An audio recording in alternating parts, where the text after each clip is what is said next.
Hi friends, ఈ video west బెంగాల్లో ఏ party గెలుస్తుందో అని కాదు. ఈ వీడియోలో మనం డిస్కస్ చేయబోయేది ఒకవేళ వెస్ట్ బెంగాల్లో బీజేపీ గెలిస్తే ఏం జరుగుతుంది అని ఏం జరగబోతోంది అనే అంశంపై డిస్కషన్ చేయబోతున్నాం. ఎందుకంటే వెస్ట్ బెంగాల్ స్టేట్ మన దేశ ఇంటర్నల్ సెక్యూరిటీలో ఒక పెద్ద కీ రోల్ ప్లే చేస్తుంది. అందుకే ఈ వెస్ట్ బెంగాల్ ఎలక్షన్స్ సెగ ఇస్లామాబాద్లోని పాక్ ఆర్మీ హెడ్ క్వార్టర్స్ నుంచి బీజింగ్లోని చైనా కమ్యూనిస్ట్ పార్టీ కార్యాలయం వరకు తగులుతుంది. పాకిస్తాన్ డిఫెన్స్ మినిస్టర్ అయిన ఖవాజా ఆసిఫ్ రీసెంట్గా కోల్కతాను టార్గెట్ చేస్తామని ఎందుకు హెచ్చరించాడు? ఇదేమీ ర్యాండమ్గా ఇచ్చిన స్టేట్మెంట్ కాదు.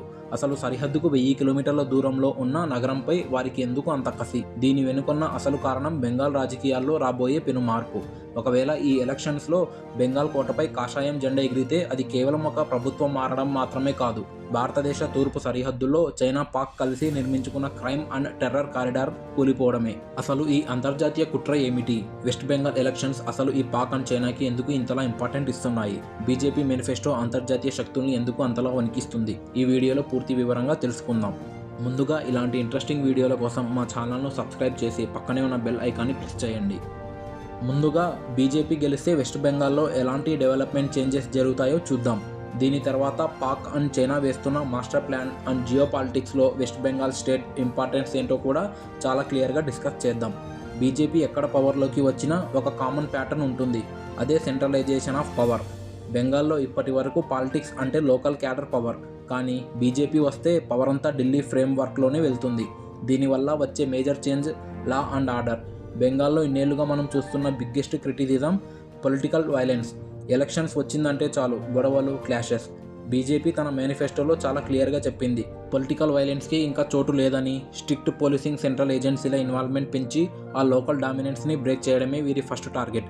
ఇదే జరిగితే భయంపై నడిచే పాలన కూలిపోతుంది, నియమాలపై నడిచే సిస్టమ్ వస్తుంది. Next biggest transformation development model. Narendra Modi లీడర్షిప్లో బీజేపీ ఎక్కడ రూల్ చేస్తుందో అక్కడ ఒకసారి అబ్జర్వ్ చేస్తే ఒక క్లియర్ ప్యాటర్న్ కనిపిస్తుంది. అదే ఇన్ఫ్రాస్ట్రక్చర్, రోడ్స్, హైవేస్, ఎక్స్ప్రెస్ వేస్, రైల్ కనెక్టివిటీ, బోట్స్, ఇవన్నీ ఫాస్ట్ ట్రాక్లో డెవలప్ చేయడానికి ట్రై చేస్తారు. ఇవి ఒక స్టేట్ తలరాతను మార్చే వెపన్స్. ఒకసారి వెస్ట్ బెంగాల్ జియోగ్రఫీని అబ్జర్వ్ చేస్తే ఇది ఎంత స్ట్రాటజిక్ లొకేషన్ అంటే ఇది ఈస్ట్ ఇండియాకు గేట్వే లాంటిది. నార్త్ ఈస్ట్లో 8 రాష్ట్రాలకు ఇదే ఎంట్రీ పాయింట్. ఇంటర్నేషనల్ ట్రేడ్కి ఒక పొటెన్షియల్ హబ్. కానీ గ్రౌండ్ రియాలిటీ ఏంటి? బెంగాల్కి ఉన్న ఈ పొటెన్షియల్ని ఇప్పటి వరకు ఫుల్గా యూటిలైజ్ చేయలేదని ఎకనామిక్ క్రిటిక్స్ చెబుతున్నారు. ఇక్కడ మౌలిక సదుపాయాలు ఇంకా 90s కాలంలోనే ఆగిపోయిందని ఒక గట్టి ఆరోపణ. బీజేపీ పవర్లోకి వస్తే ఇక్కడ ఏం మారుతుంది? ఏప్రిల్ 11న రిలీజ్ అయిన మేనిఫెస్టోలో ఒక ప్రామిస్ ఉంది, అదే డబుల్ ఇంజన్ సర్కార్. దీని అర్థం ఏమిటంటే కేంద్రం నుంచి వచ్చే ప్రాజెక్టులు ఇక్కడ డైరెక్ట్గా యాక్సిలరేట్ అవుతాయి. ఇప్పటి వరకు సెంట్రల్ స్కీమ్స్ విషయంలో స్టేట్కి సెంటర్కి మధ్య ఉన్న ఆ ఈగో క్లాషెస్ ఆగిపోతాయి. ఫండ్స్ అలొకేషన్ ఈజీ అవుతుంది, క్లియరెన్స్లు ఫాస్ట్గా వస్తాయి, ఎగ్జిక్యూషన్ స్పీడ్ పెరుగుతుంది. బీజేపీ ప్లాన్ ప్రకారం బెంగాల్ను కేవలం ఒక రాష్ట్రంగా కాకుండా ఒక లాజిస్టిక్ హబ్గా డెవలప్ చేయాలని చూస్తున్నారు. అంటే సౌత్ ఈస్ట్ దేశాలతో వ్యాపారం చేయాలంటే Kolkata and Haldia port main జంక్షన్లు కావాలి. దీనివల్ల లాంగ్ టర్మ్లో బెనిఫిట్ ఏంటో తెలుసా? ఇన్వెస్ట్మెంట్ వస్తుంది, కంపెనీలు వస్తాయి. కానీ అంతకంటే ముఖ్యం, చైనాకు ఇది ఒక పెద్ద చెక్. ఎందుకంటే వెస్ట్ బెంగాల్ ఆర్థికంగా స్ట్రాంగ్ అయితే చైనా తన వస్తువులను మన పొరుగు దేశాలకు పంపే ఆ నెట్వర్క్ దెబ్బతింటుంది. అందుకే ఈ డెవలప్మెంట్ మోడల్ను వెనుక ఒక పెద్ద జియోపాలిటికల్ మాస్టర్ ప్లాన్ తాగి ఉంది. ఇండస్ట్రీస్ అండ్ జాబ్స్, ఇది next crucial change. West Bengal అనగానే ఒకప్పుడు ఇండస్ట్రియల్ హబ్ అని గుర్తుకొచ్చేది, కానీ గత కొన్నేళ్లుగా బెంగాల్లో ఇండస్ట్రియల్ గ్రోత్ చాలా స్లో అయిపోయిందనే ఒక బలమైన పర్సెప్షన్ ఉంది. అనేక కంపెనీలు ఇక్కడి నుండి వేరే స్టేట్కి షిఫ్ట్ అయిపోయాయి. దీనికి కారణం ఏదైనా కావచ్చు, కానీ అల్టిమేట్ రిజల్ట్ ఏంటంటే బెంగాల్ యూత్ ఉద్యోగాల కోసం పక్క రాష్ట్రాలకు మైగ్రేట్ అవ్వడం విపరీతంగా పెరిగిపోయింది. బీజేపీ రిలీజ్ చేసిన మేనిఫెస్టోలో ఈ పాయింట్నే చాలా సీరియస్గా తీసుకుంది. మరి మెయిన్ నేరేటివ్ ఏంటంటే ఇన్వెస్ట్మెంట్ ఫ్రెండ్లీ ఎన్విరాన్మెంట్ని క్రియేట్ చేయాలి. ఇది ఎలా సాధ్యమవుతుంది? ఇక్కడే అసలు లాజిక్ ఉంది. ఒక ఇండస్ట్రీ రావాలంటే కేవలం భూమి ఉంటే సరిపోదు, అక్కడ లా అండ్ ఆర్డర్ పక్కాగా ఉండాలి. ఎప్పుడైతే ఆ లా అండ్ ఆర్డర్ ఇంప్రూవ్ అవుతుందో, పాలసీ క్లారిటీ ఉంటుందో, అప్పుడే ప్రైవేట్ కంపెనీలు మళ్ళీ బెంగాల్ వైపు చూస్తాయి. Land and labour reforms implement చేయడం ద్వారా ఆ సిండికేట్ కల్చర్ అనే ముద్రను చెరిపివేయాలని బీజేపీ ప్లాన్ చేస్తుంది. ఒక్కసారి ఆలోచించండి, ఐటీ పార్కుల expansion, manufacturing unit setup and startup ecosystem growth, ఇవన్నీ ఒక చైన్ లింకులా ముడిపడి ఉన్నాయి. ఈ చేంజెస్ అన్నీ ఒకే రోజులో మనకు కనిపించకపోవచ్చు, కానీ బీజేపీ చెప్తుందనేది ఏమిటంటే ఆ 3 వచ్చే 5 ఏళ్లలో ఇంపాక్ట్ ఖచ్చితంగా కనిపిస్తుంది. దీనివల్ల యూత్కి బిగ్గెస్ట్ బెనిఫిట్ ఏమిటంటే లోకల్గా జాబ్స్ దొరకడం. ఒకవేళ ఇక్కడ ఇండస్ట్రియల్ రివల్యూషన్ మళ్ళీ స్టార్ట్ అవుతే అది దేశ ఆర్థిక వ్యవస్థకే ఒక బూస్ట్ అవుతుంది. ఇక ఇప్పుడు అన్నిటికంటే interesting point, Bengal political culture. Bengal political culture అంటే క్లబ్బులు, లోకల్ లీడర్లు, గ్రాస్ రూట్ లెవెల్లో ఉన్న ఒక స్ట్రాంగ్ నెట్వర్క్. ఇవే ఇక్కడ దశాబ్దాలుగా ఎలక్షన్స్ని డిసైడ్ చేస్తూ వచ్చాయి. కానీ బీజేపీ ఎంట్రీతో అక్కడ ఒక కొత్త పొలిటికల్ ఫైర్ స్టార్ట్ అయ్యే అవకాశం ఉంది. బీజేపీ తీసుకువస్తున్నది సెంట్రలైజ్డ్ క్యాంపెయిన్ మోడల్. అంటే కేవలం వీధుల్లో తిరగడం కాదు, digital outreach, data driven elections. ఏ బూత్లో ఏ ఓటర్ ఏమనుకుంటున్నాడో డేటాతో అనాలైసిస్ చేయడం. ఈ విధంగా ఒక కార్పొరేట్ స్టైల్ పాలిటిక్స్ బెంగాల్లో క్రమంగా అడాప్ట్ అయ్యే ఛాన్స్ ఉంది. దీనివల్ల వచ్చే బిగ్గెస్ట్ చేంజ్ ఏమిటంటే వన్ పార్టీ డామినెన్స్ బ్రేక్ అవ్వడం. ఎప్పుడైతే ఒకే పార్టీ ఏళ్ల తరబడి అధికారంలో ఉండదో అక్కడ కాంపిటేటివ్ పాలిటిక్స్ పెరుగుతుంది. రాజకీయంలో పోటీ ఉంటే ఆటోమేటిక్గా లీడర్ల మీద పర్ఫార్మెన్స్ ప్రెజర్ పెరుగుతుంది. మనం పని చేయకపోతే ప్రజలు వేరే ఆప్షన్ చూసుకుంటారు అనే భయం నాయకుల్లో వచ్చినప్పుడే అసలైన డెవలప్మెంట్ సాధ్యమవుతుంది. ఇవే కాదు, బీజేపీ రిలీజ్ చేసిన మేనిఫెస్టోలో ఇంకా కొన్ని క్రూషియల్ పాయింట్స్ ఉన్నాయి. అండ్ అవి ఇప్పుడు వెస్ట్ బెంగాల్ స్టేట్కి చాలా అవసరం అండ్ చాలా ఇంపార్టెంట్ కూడా. అవేంటో ఒకసారి చూద్దాం. Point 1, UCC uniform civil code. BJP అధికారంలోకి వచ్చిన 6 నెలల్లోనే యూనిఫామ్ సివిల్ కోడ్ అమలు చేస్తామని చాలా స్పష్టంగా చెప్పింది. ఇది వినడానికి ఒక సామాజిక చట్టంలో అనిపించవచ్చు, కానీ దీని వెనుకున్న అసలు గోల్ ఏంటో తెలుసా?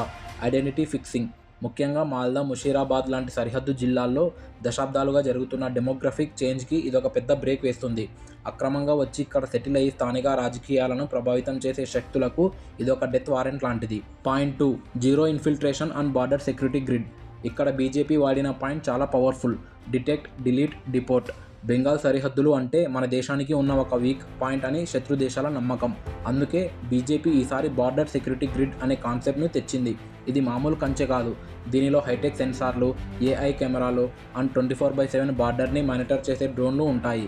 చైనా అండ్ పాకిస్తాన్కి ఇది ఎందుకు నిద్ర పట్టకుండా చేస్తుందంటే human trafficking, fake currency and పశువుల స్మగ్లింగ్ ద్వారా వచ్చే కోట్లాది రూపాయల టెర్రర్ ఫండింగ్ ఈ గ్రిడ్ వల్ల ఆగిపోతుంది. బార్డర్ సీల్ అయితే శత్రువుల ఆటలు ఇంకా సాగవు. Point 3, economic boost the financial freedom. BJP మేనిఫెస్టోలో మరో కీలకమైన పాయింట్. మహిళలకు నెలకు 3,000 రూపాయలు డైరెక్ట్ బెనిఫిట్ ట్రాన్స్ఫర్. అలాగే గ్రాడ్యుయేట్ యూత్కి ఉద్యోగాల కోసం ప్రిపేర్ అవ్వడానికి నెలకు 3,000 రూపాయలు ఆర్థిక వృత్తి. మీరు అనుకోవచ్చు ఇవి కూడా ఉచిత హామీలే కదా అని, కానీ దీని వెనకాల ఒక పొలిటికల్ మాస్టర్ ప్లాన్ ఉంది. బెంగాల్లో లోకల్ క్యాడర్ పవర్ అంతా వారి ఇచ్చే ఉపాధి లేదా భయం మీద ఆధారపడి ఉంటుంది. ఎప్పుడైతే సామాన్య మహిళలకు, యువతకు నేరుగా కేంద్ర రాష్ట్ర ప్రభుత్వం నుంచి డబ్బు అందుతుందో అప్పుడు వారు లోకల్ పార్టీ లీడర్ల మీద ఆధారపడడం మానేస్తారు. ఇది ప్రజలకు ఫైనాన్షియల్ డిగ్నిటీని ఇవ్వడం ద్వారా భయం లేని ఓటింగ్కు దారితీస్తుంది. 4th పాయింట్, దీదీ పాలనలో 15 ఏళ్ల అవినీతిపై స్పెషల్ కమిషన్. బీజేపీ ఇంకొక సీరియస్ ప్రామిస్ చేసింది. గత 15 ఏళ్లలో బెంగాల్లో జరిగిన ప్రతి స్కామ్ మీద, అది టీచర్ రిక్రూట్మెంట్ కావచ్చు లేదా రేషన్ స్కామ్ కావచ్చు, ఒక సిట్టింగ్ జడ్జితో విచారణ జరిపిస్తామని చెప్పారు. ఇది కేవలం పొలిటికల్ రివెంజ్ కాదు, ఇది ఒక పొలిటికల్ క్లీనింగ్. ఇప్పటి వరకు బెంగాల్ రాజకీయాన్ని శాసిస్తున్న సిండికేట్ రాజుని వేళ్లతో సహా పెకిలించడమే దీని ముఖ్య ఉద్దేశం. ఒకవేళ ఈ ఎంక్వైరీ జరిగితే అనేక మంది కీలక నేతల మరియు అధికారుల జాతకాలు మారిపోవడం ఖాయం. సిస్టమ్ని క్లీన్ చేస్తేనే డెవలప్మెంట్ వస్తుందని బీజేపీ స్ట్రాటజీ. మనం వీడియో మొదట్లో చెప్పినట్లు వెస్ట్ బెంగాల్ కేవలం ఒక రాష్ట్రం మాత్రమే కాదు. ఏషియా కాంటినెంట్ రాజకీయ మ్యాప్లో ఇదొక అత్యంత కీలకమైన సెకండ్ టర్నింగ్ పాయింట్. భారతదేశ భద్రత, ఆర్థిక వ్యవస్థ అండ్ పొరుగు దేశాలతో మన సంబంధాలన్నీ బెంగాల్ భౌగోళిక స్థితిపై ఆధారపడి ఉంటాయి. వెస్ట్ బెంగాల్ ఎలక్షన్స్తో పాకిస్తాన్ అండ్ చైనాకి ప్రాబ్లం ఏంటో చూద్దాం. రీసెంట్గా Pakistan defence minister Pakistan missile target Kolkata అని ఎందుకు అన్నాడు? మీరు అబ్జర్వ్ చేస్తే పాకిస్తాన్కి ఇప్పుడు ఒకటే భయం. బెంగాల్లో ఒక స్ట్రాంగ్ నేషనల్ గవర్నమెంట్ వస్తే దశాబ్దాలుగా పాక్, చైనా నడుపుతున్న ఆ స్లీపర్ సెల్స్ నెట్వర్క్ కట్ అయిపోతుంది. పాకిస్తాన్ ఉద్దేశం ఏమిటంటే ఇండియాకి ఎప్పుడు తూర్పు వైపు నుంచి ప్రాబ్లం క్రియేట్ చేయాలి. బంగ్లాదేశ్లో మారిన పరిస్థితులను వాడుకొని బెంగాల్ను అస్థిరపరచాలని వారు చూస్తున్నారు. పాక్ డిఫెన్స్ మినిస్టర్ అన్న ఆ మాటల వెనకాల ఉన్న అసలు మాస్టర్ మైండ్ చైనా. బీజేపీ గెలిస్తే బార్డర్ సీల్ అవుతుంది. అప్పుడు పాక్కి ఉన్న సెకండ్ ఫ్రంట్ దారి మూసుకుపోతుంది. అందుకే వారు కోల్కతా మీద దాడి చేస్తామని భయపెట్టాలని చూస్తున్నారు. ఇప్పుడు జియోపాలిటిక్స్ పరంగా వెస్ట్ బెంగాల్ ఎంత ఇంపార్టెంటో ఒకసారి చూద్దాం. First 1, Siliguri corridor, the chicken snake. ఇది భారతదేశం మొత్తానికి అత్యంత సున్నితమైన మరియు కీలకమైన ప్రాంతం. కేవలం 22 కిలోమీటర్ల వెడల్పు ఉన్న ఈ సన్నని దారి ద్వారానే భారతదేశం తన నార్త్ ఈస్ట్ రాష్ట్రాలతో కనెక్ట్ అయ్యి ఉంది. ఒకవేళ యుద్ధం వస్తే, ముఖ్యంగా చైనా ఈ చిన్న దారిని బ్లాక్ చేస్తే, భారతదేశం తన నార్త్ ఈస్ట్ రాష్ట్రాలతో కనెక్షన్ కోల్పోతుంది. అందుకే బెంగాల్లో స్థిరమైన మరియు దేశ భద్రతకు ప్రాధాన్యత ఇచ్చే ప్రభుత్వం ఉండటం ఇండియాకి చాలా ఇంపార్టెంట్. సెకండ్ 1, భారతదేశంలో 3 వేరువేరు దేశాలతో సరిహద్దును పంచుకున్న ఏకైక రాష్ట్రం ఈ వెస్ట్ బెంగాల్. బంగ్లాదేశ్తో దాదాపు 2217 కిలోమీటర్ల సరిహద్దు. ఇది చొరబాట్లకు, స్మగ్లింగ్ మరియు నదీ జలాల పంపిణీ విషయంలో చాలా కీలకం. నేపాల్ అండ్ భూటాన్ ఈ 2 దేశాలకు సముద్ర మార్గం లేదు. వాటికి అవసరమైన ప్రతి వస్తువు వెస్ట్ బెంగాల్లోని కోల్కతా పోర్ట్ నుండే వెళ్ళాలి. అంటే నేపాల్ మరియు భూటాన్లపై భారత ప్రభావం ఉండాలంటే బెంగాల్ నియంత్రణ తప్పనిసరి. Third one, gateway to south east Asia. India తన వ్యాపారాన్ని థాయిలాండ్, మయన్మార్, సింగపూర్ వంటి ఆగ్నేయాసియా దేశాలతో పెంచుకోవాలని చూస్తుంది. దీన్నే ప్రభుత్వం యాక్ట్ ఈస్ట్ పాలసీ అంటుంది. దీనికి బెంగాల్లోని కోల్కతా, హల్దియా పోర్టు మన దేశానికి మెయిన్ గేట్లు. బెంగాల్ ఆర్థికంగా బలోపేతం అయితేనే ఇండియా ఏషియా కాంటినెంట్లో చైనాకు గట్టి పోటీ ఇచ్చే ఆర్థిక శక్తిగా మారగలదు.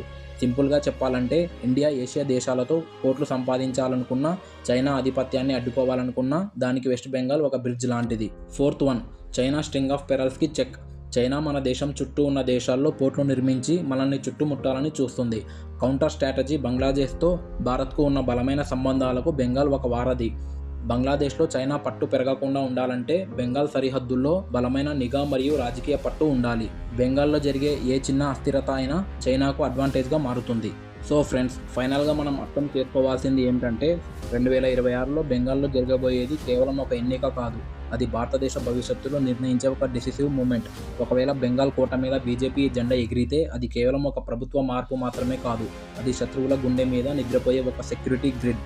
మరుగున పడిన వెస్ట్ బెంగాల్ ఆర్థిక వ్యవస్థకు ఒక కొత్త ఊపిరి అండ్ భారతదేశపు యాక్ట్ ఈస్ట్ పాలసీకి ఒక బలమైన ఇంజన్. పాకిస్తాన్ హెచ్చరికలు, చైనా కుతంత్రాలు, బార్డర్లో జరుగుతున్న చీకటి వ్యాపారాలు, వీటన్నిటినీ చెక్ పడాలంటే బెంగాల్లో ఒక బలమైన నేషనల్ గవర్నమెంట్ ఉండడం ఎంత అవసరమో మనం ఇందాక అనలైజ్ చేసిన పాయింట్ చూస్తే అర్థమవుతుంది. ఏప్రిల్ 11న విడుదలైన ఆ మేనిఫెస్టో కేవలం కాగితం మీద హామీలు కాదు, అది ఒక కొత్త బెంగాల్కు రోడ్ మ్యాప్ లాంటిది అని బీజేపీ భావిస్తుంది. మార్పును కోరుకుంటారా లేక మళ్ళీ పాత పద్ధతిలోనే వెళ్తారా అనేది బెంగాల్ ఓటర్ల చేతుల్లోనే ఉంది. మరి మీ అభిప్రాయం ఏమిటో కింద కామెంట్స్లో చెప్పండి. అండ్ వీడియో మీకు నచ్చితే లైక్ చేసి ఇలాంటి ఇంట్రెస్టింగ్ పొలిటికల్ థ్రిల్లర్స్ కోసం ఛానల్ని సబ్స్క్రైబ్ చేయండి. Thank you for watching.